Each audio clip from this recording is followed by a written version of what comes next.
Hello, traders. FX Pip Collector here. Today is Tuesday, November 19th, and I'm going to be analyzing the pound dollar starting on the monthly, working my way all the way down to the 1 hour time frame for the full top down analysis.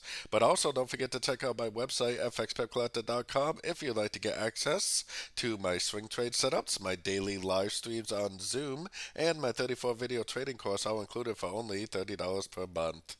So anyways, on the pound dollar, I have my Fibonacci retracement on this last move up because I still think that this could end up being like a running pattern, which means that it would potentially bounce off one of these fibs and continue up. It could also turn into an expanding correction like this. So for now, the trend is down, and we're just going to keep on looking for shorts on shorter time frames.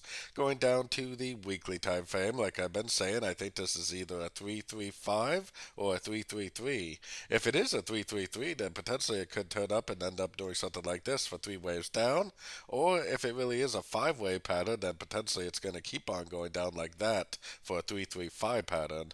So anyways, taking it down to the daily time frame. On the daily time frame, the trend is definitely down. We had a pretty strong move up yesterday, but we really don't have any reason to think the trend is not down. We have no breaker structure. We have no Fibonacci bounce. We have no higher low. The trend is definitely still down on the daily time frame.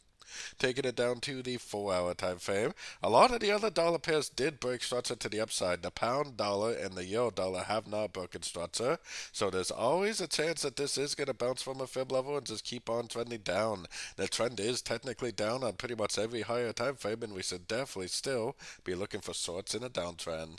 Taking it down to the 1 hour time frame, like I said, most of the other dollar pairs have broken structure, so we do have to keep in mind that this definitely could also go up and break structure, and if it does go up and break structure, I definitely would start looking for longs after the break of structure, after the pullback like this. But otherwise, I'm definitely watching very closely because I'm still primarily looking for shorts. The fact that this move up right here could be a correction to this move down tells me that it could make a higher low, could still end up bouncing from a fib level and continuing down. So I'm definitely still looking for engulfing moves down at Fibonacci levels. I'm definitely looking for breaks of structure to the downside for entries to go short, or I'm looking for a break of structure to the upside, proving that we are, or that this move down is over, that we are making a move to the upside. So either way, don't forget to join my free Discord channel, which is linked over here in the corner. And as always, thank you and happy trading.